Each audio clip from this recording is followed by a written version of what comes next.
Hello friend, this is Vihaan. HPSSC के लिए GK series को हम डिस्कस कर रहे हैं। इन क्वेश्चंस के माध्यम से आप टॉपिक, सब टॉपिक और क्वेश्चंस का एडवांस लेवल क्या रहेगा, ये सारी जानकारी आपको साथ साथ में मिल रही है। जैसे क्वेश्चंस आपके सामने हैं, सिकंदर और पोरस ने किस नदी के किनारे युद्ध किया? रावी, सतलुज, झेलम, चिनाब। दोस्तों, आप सभी को क्लियर है कि सिकंदर और पोरस की सेनाओं ने झेलम नदी के तट पर लड़ाई की थी। ये तो आपको क्लियर हो चुका। लेकिन इस युद्ध के परिणाम आखिर क्या हुए? किसकी जीत हुई और किसकी हार हुई? फ्रेंड्स, सिकंदर ने पोरस को हरा दिया था। ठीक है, इसमें सिकंदर की जीत हुई थी। फ्रेंड्स, इन क्वेश्चंस के बेस के ऊपर डेली टेस्ट आपके शुरू हो चुके हैं। टेस्ट लगाने के लिए सिंपली आप व्हाट्सएप कर सकते हैं, या फिर आप हिमाचल प्रदेश के किसी भी एग्जाम की तैयारी कर रहे हैं तो ये एडिशंस लेने के लिए भी आप सिंपली व्हाट्सएप कर लीजिए। और ये सारे के सारे एक्सेस जो है ये टॉपर और गवर्नमेंट सीनियर एक्सपर्ट के अंडर ये द्वारा बनाए जाते हैं। और आपके जो टेस्ट वीकली टेस्ट होते थे या फिर मंथली टेस्ट होते थे, अब वो नहीं हो रहे हैं क्योंकि डेली टेस्ट हमने शुरू कर दिए हैं। ठीक है, इससे आपको ज़्यादा एडवांटेज मिल रहा है क्योंकि इन क्वेश्चंस के बेस के ऊपर ये एडवांस लेवल आपके लिए इंपॉर्टेंट है। और हर संडे टू संडे आपका ओएमआर शीट टेस्ट होता है। ठीक है, मतलब जितना ज़्यादा टेस्ट लगाओगे आप अच्छी तैयारी के साथ जाइए एग्जाम में। ठीक है, नेक्स्ट यहाँ पर देखेंगे, गुप्त काल में अधिकतम संख्या में सिक्के जारी किए गए। सोना, चांदी, तांबा, लोह। फ्रेंड्स, गुप्त पीरियड की बहुत ज़्यादा क्वेश्चंस बनते हैं और हमेशा ही एडवांस लेवल यहाँ पर रहता है। आपको क्लियर है कि प्राचीन भारत के गुप्त राजाओं ने सबसे अधिक स्वर्ण मुद्राएं जारी की। ठीक है, तो इसका सही आंसर होगा सोना, जो उनके अभिलेखों में दिनार कही गई। ठीक है, अब देखिए, जब हम इनके अभिलेख की बात करते हैं तो इसमें यहाँ पर तो सिक्के की बात हो रही है। ठीक है, लेकिन अगर हम उनके अभिलेखों की तरफ देखें तो वहां पर इनको क्या कहा गया है? वहां पर इनको दिनार कही गई है, ये सारी चीजें। ठीक है, तो ये भी आपको क्लियर होना चाहिए क्योंकि एडवांस लेवल अब एग्जाम में बन रहा है। नेक्स्ट हम यहाँ पर बात करेंगे, विश्व प्रसिद्ध कोणार्क सूर्य मंदिर किसके द्वारा बनाया गया था? The world famous Konark sun temple was built by. बताइए किसके द्वारा ये बनाया गया था? कृष्ण देव राय, अशोक, चंद्रगुप्त या फिर नरसिम्हा देव। ये आपको क्लियर होना चाहिए क्वेश्चंस। ठीक है फ्रेंड्स, इसका जो निर्माण था वो किसने करवाया था? नरसिम्ह देव ने करवाया था। ठीक है, अब यहाँ पर बात होती है कि ये मंदिर कहाँ पे है। ठीक है, ये मंदिर कहाँ पे है? उड़ीसा में है। अब उड़ीसा के इतना बड़ा राज्य है, अब वहां पे कहाँ पे है? ठीक है, कौन सी डिस्ट्रिक्ट में है? तो ये भी आपको क्लियर होना चाहिए, पूरी जिले में है। ठीक है, और एक और बात, विश्व विरासत सूची का भी एक हिस्सा है। ठीक है, आपका कोणार्क सूर्य मंदिर। ठीक है, किसने इसका निर्माण करवाया? नरसिम्हा देव। ठीक है, नेक्स्ट हम यहाँ पर देखेंगे, कन्नौज का युद्ध शेरशाह और किसके मध्य हुआ? वेरी इंपॉर्टेंट क्वेश्चन है ये। ठीक है, कन्नौज का युद्ध शेरशाह और किसके मध्य हुआ? बताइए किसके मध्य हुआ था? फ्रेंड्स, इसका बिल्कुल सही आंसर क्या होगा, जल्दी से देखना है। अगर मैं इस क्वेश्चन की बात करूं तो मुगल बादशाह हुमायूं और शेरशाह के मध्य कन्नौज में एक भीषण युद्ध, इतिहास में बिलग्राम युद्ध के नाम से ये दर्ज है। ठीक है, हो सकता है कि एग्जामिनर पूछ ले कि इतिहास के पन्नों की जब बात होती है तो वहां पर किस नाम से यह रजिस्टर्ड है, यानी कि दर्ज है। ठीक है, भीषण युद्ध इतिहास में बिलग्राम युद्ध के नाम से दर्ज है। ठीक है, वैसे तो इसे कन्नौज का युद्ध भी कहते हैं। ठीक है, जो कि आपका शेरशाह और हुमायूं के बीच हुआ था। ठीक है, लेकिन कब हुआ था आपके पास ये भी पता होना चाहिए। ठीक है, 1540 में हुआ था ये। कब हुआ था? 1540 में ये युद्ध हुआ था। अब इसमें किसकी हार हुई, किसकी जीत हुई? देखिए, शेरशाह सूरी ने हुमायूं को बुरी तरह से इसमें पराजित किया था। ठीक है, शेरशाह सूरी ने हुमायूं को बुरी तरह से पराजित किया था। जीत इसकी हुई थी, शेरशाह सूरी की जीत हुई, हुमायूं की हार हो गई। ठीक है, तो किसके बीच हुआ था? हुमायूं के बीच हुआ था। ठीक है, और डेली टेस्ट लगाने के लिए सिंपली आप व्हाट्सएप कर सकते हैं क्योंकि जितना ज्यादा आप टेस्ट लगाओगे उतना आप निखर के आओगे। ठीक है, क्योंकि इसमें आपकी और कमियां पता लगती है क्योंकि इन क्वेश्चंस के बेस के ऊपर एडवांस लेवल पे ही टेस्ट हम अपडेट कर रहे हैं। ठीक है, औरंगजेब के बाद कौन शासक बना? आजम शाह, कामबख्श, अकबर या फिर मौजम? औरंगजेब के बाद कौन शासक बना? इसका सही आंसर क्या होगा? जल्दी से देखिए, जल्दी से आपने देखना है। फ्रेंड्स, मुझे लगता है कि ये क्वेश्चन जो है वो एग्जामिनर ने क्वेश्चन तो ठीक पूछा है, लेकिन मुझे ऐसा लगता है कि इसमें आंसर जो है, ठीक है, वो मुझे गलत लग रहा है। ठीक है, वैसे आप कमेंट करके बता सकते हैं। ठीक है, लेकिन मुझे जो इसका आंसर लगता है, ठीक है, देखिए, 1707 ईस्वी में मुगल सम्राट औरंगजेब की मृत्यु के बाद जो उनका पुत्र था, ठीक है, बहादुर शाह प्रथम, ठीक है, बहादुर शाह प्रथम, ठीक है, उत्तराधिकारी बना, ठीक है, और 1712 ईस्वी में उनकी मृत्यु तक शासन किया। क्लियर है फ्रेंड्स? उसने शाह आलम की उपाधि धारण की और एक और नाम से जाना गया, आपने शायद पढ़ा नहीं होगा या फिर पढ़ा भी होगा, शाह बेखबर, ठीक है, शाह बेखबर, ठीक है, मैं यहां पर लिख रहा हूं शाह बेखबर, ठीक है, शाह बेखबर, ठीक है। क्वेश्चन में क्या बात हो रही थी कि औरंगजेब के बाद कौन शासक बना? सिंपल सी बात है, औरंगजेब के बाद कौन बना? उसका पुत्र बहादुर शाह प्रथम, ठीक है, उत्तराधिकारी बना था, ठीक है, और 1712 ईस्वी में उनकी मृत्यु तक शासन किया। क्लियर है?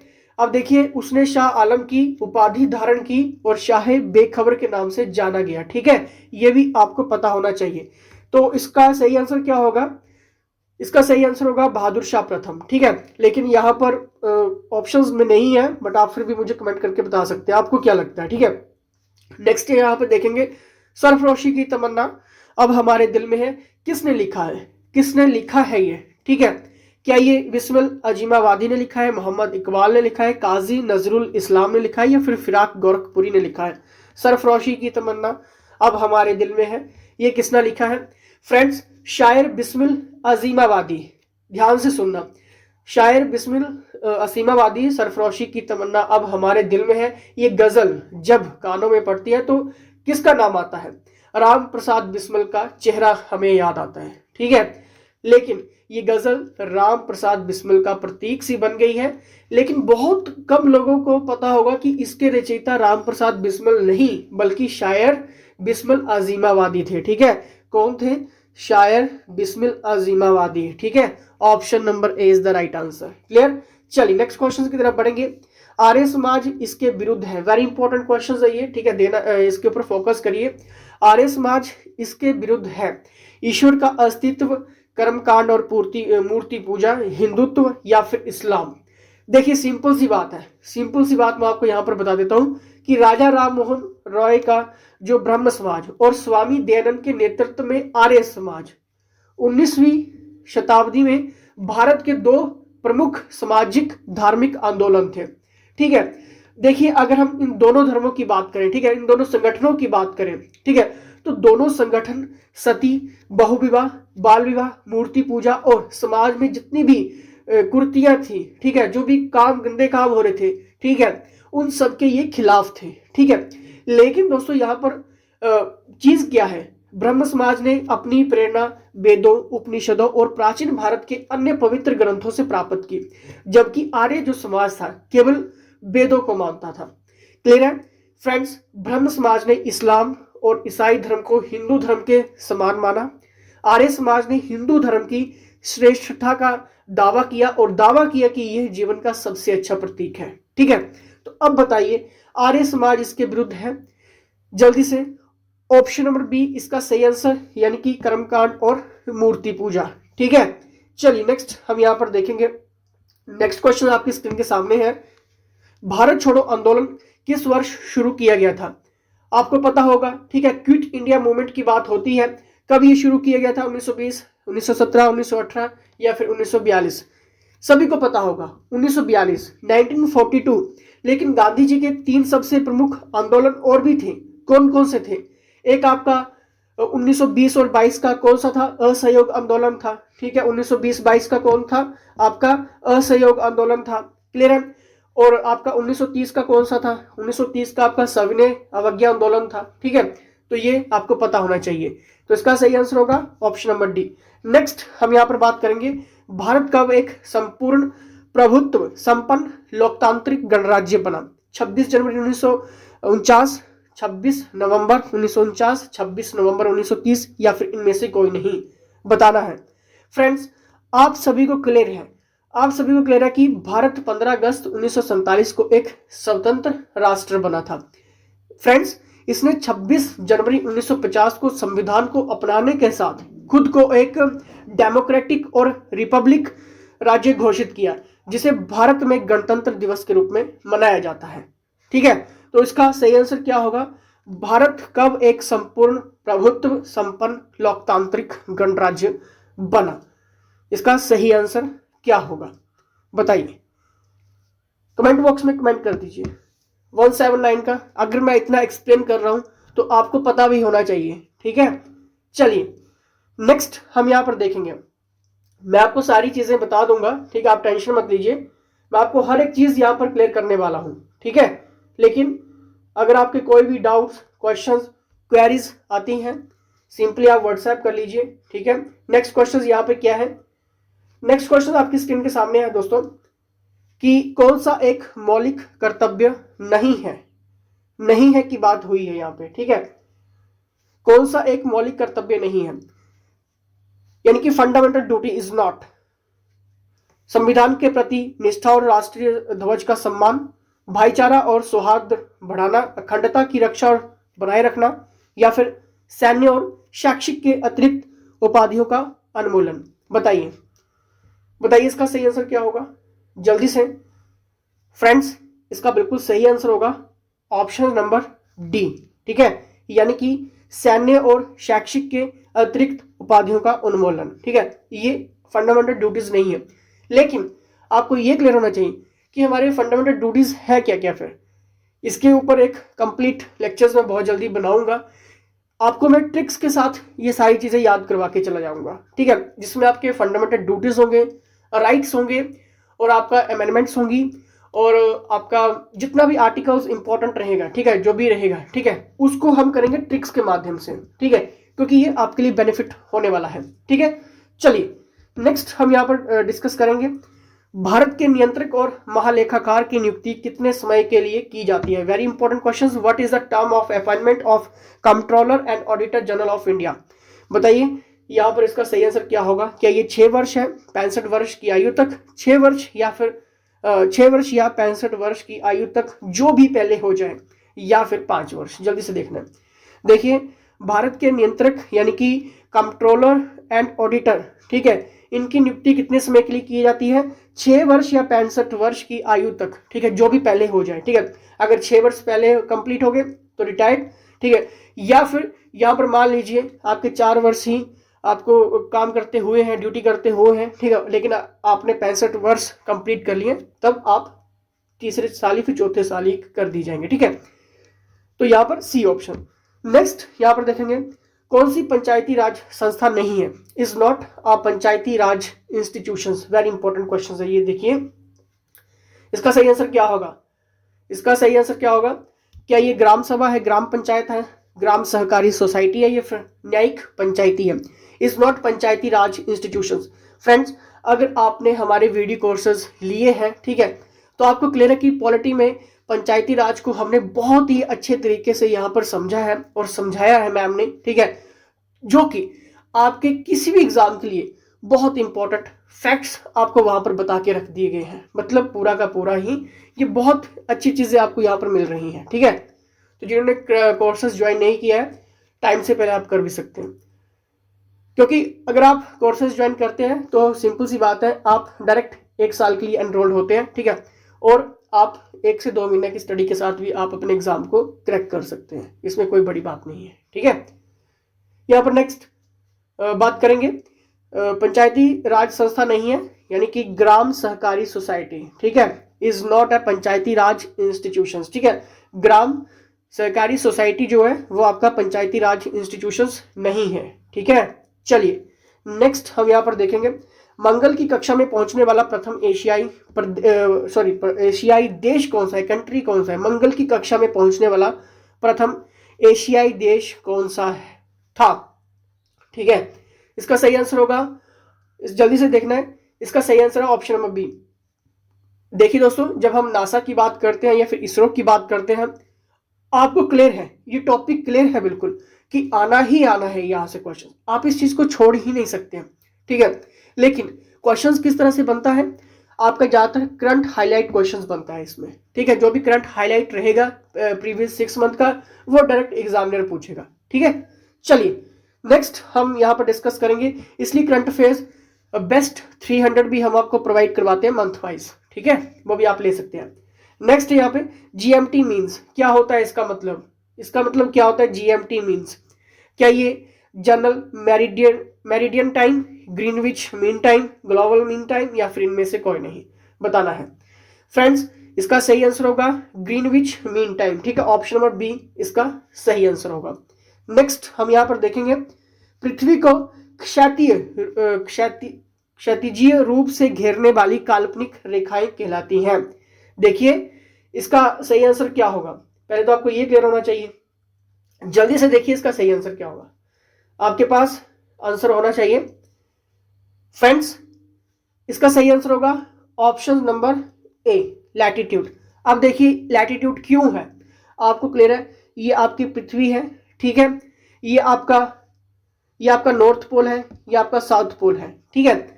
अब यहां पर जो एक काल्पनिक क्षैतिज रेखा होती है जिसको हम क्या कहते हैं, इमेजिनरी हॉरिजॉन्टल लाइन, ठीक है, ये आपकी 0 डिग्री होती है, ठीक है, 0 डिग्री, क्लियर है।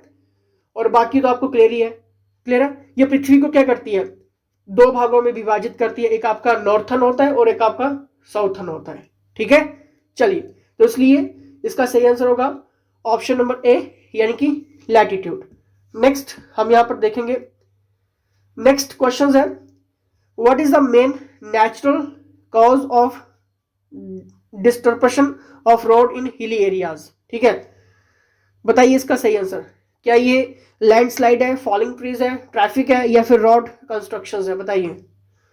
देखिए इसका पहाड़ी क्षेत्रों में सड़कों के विदारण का मुख्य प्राकृतिक कारण क्या है, भूस्खलन है, गिरते पेड़ है, यातायात है, ठीक है, या फिर सड़क निर्माण है। जल्दी से देखिए, जल्दी से देखना है इसका सही आंसर, जल्दी से फ्रेंड्स। आपके पास टाइम इसलिए दे रहा हूं ताकि आप थोड़ा सा सोच सकें इन क्वेश्चंस को, ठीक है। इसका सही आंसर,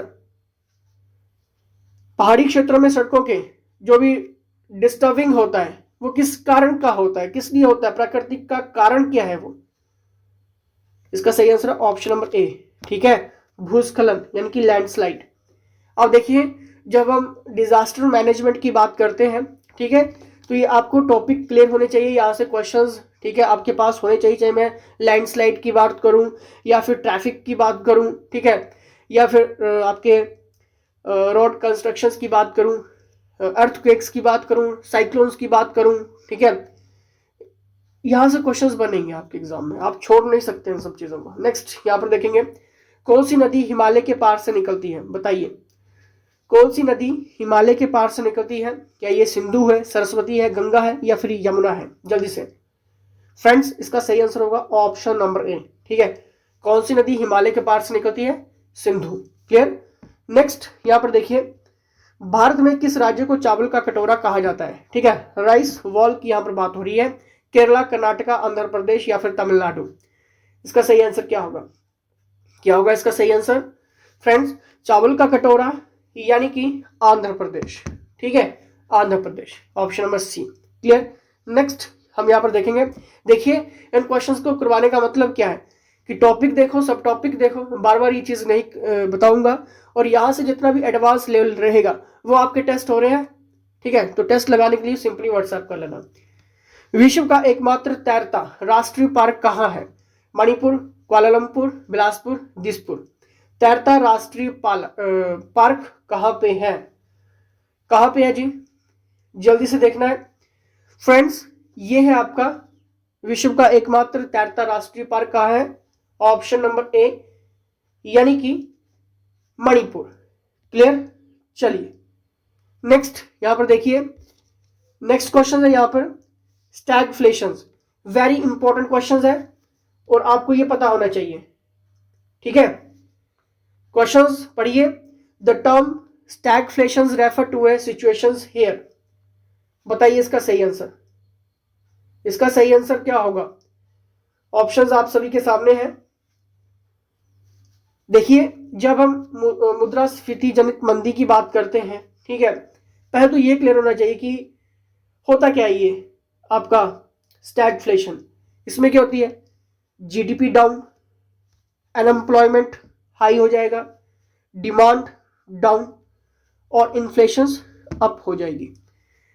यानी कि बात क्या हो रही है यहां पर, यानी कि धीमी मंदी, उच्च बेरोजगारी, बढ़ती कीमतें एक साथ अर्थव्यवस्था में एक साथ प्रकट हो जाती हैं। ठीक है फ्रेंड्स, मुद्रास्फीति मतलब इन्फ्लेशन, अब यहां पर बात हो रही है इन्फ्लेशन की, मैं आपको क्लियर कर देता हूं। ठीक है, इन्फ्लेशन क्या होता है? इन्फ्लेशन का मतलब बाजार में वस्तुओं और सेवाओं की कीमतों में लगातार वृद्धि से ये इन्फ्लेशन होता है। ठीक है, इसमें क्या होता है कि मुद्रा की कीमत जो वो कम हो जाती है, क्योंकि उपभोक्ताओं को बाजार में वस्तुओं खरीदने के लिए अधिक यहां पर कीमत चुकानी पड़ती है। ठीक है, तो इसका सही आंसर क्या होगा? जल्दी से देखिए इसका सही आंसर ऑप्शन क्वेश्चन नंबर 190 का। स्फीति का अर्थ ऐसी स्थिति से है जहां growth has no relations with the change in prices. Rate of growth and prices both are decreasing. Rate of growth is faster than the rate of price increase. Rate of growth is slower than the rate of price increase. बताइए बताइए जल्दी से इसका सही answer. Friends, मैंने अभी आपको clear किया स्टैगफ्लेशन का। स्टैगफ्लेशन मैंने अभी आपको क्लियर किया, GDP down, unemployment high, demand down. ठीक है, तो प्रगति की दर मूल्य वृद्धि की दर से कम है। ठीक है, यानी कि rate of growth is slower then the rate of price increases. Clear clear है बातें? चलिए नेक्स्ट हम यहां पर देखेंगे। नेक्स्ट क्वेश्चन है यहां पर, बैंक दर ब्याज की दर है, बताना है। बैंक दर ब्याज की दर है, जल्दी से देखिए इसका सही आंसर। फ्रेंड्स, इसका सही आंसर क्या होगा? जल्दी से, बैंक दर ब्याज की दर है जिस दर पर जनता व्यावसायिक बैंकों से पैसा उधार लेती है, वह दर जिस पर जनता आरबीआई से पैसा उधार लेती है, वह दर जिस पर व्यावसायिक बैंक आरबीआई से उधार लेते हैं, या फिर इनमें से कोई नहीं, क्योंकि यहां पर बात हो रही है बैंक दर ब्याज की दर है, बताना है। इसका सही आंसर है ऑप्शन नंबर सी, यानी कि at which commercial banks borrow money from RBI. ठीक है, कहां से? आरबीआई से। ठीक है, व्यावसायिक बैंक आरबीआई से उधार लेते हैं। ठीक है, कौन से बैंक? व्यावसायिक बैंक। ठीक है, that is mean bank rate is the rate of interest. Clear? Next देखेंगे यहां पे, प्रोटोजोआ में कौन सा रोग होता है? कौन सा होता है भाई? क्या ये कॉमन कोल्ड है, या फिर निमोनिया है, मलेरिया है, या फिर कॉलेरा है? बताइए। कॉमन यहां पर बात हो रही है प्रोटोजोआ से कौन सा रोग होता है? कौन सा होता है जी? इसका सही आंसर होगा option number C. Clear? Next हम यहां पर देखेंगे। नेक्स्ट यहाँ पे डीएनए में होता है, किस में होता है? कि ये पेंटोज में होता है, पेंटोज शुगर में होता है, हेक्सोज शुगर में होता है, एरिथ्रोज शुगर में होता है, या फिर इनमें से कोई नहीं? डीएनए कंटेन्स, बताइए इसका सही आंसर। फ्रेंड्स, ये होता है आपका पेंटोज शुगर में। ठीक है, डीएनए। क्लियर? चलिए नेक्स्ट हम यहां पर देखेंगे, पानी का त्रिक बिंदु क्या है? ये काफी इंपॉर्टेंट क्वेश्चन है।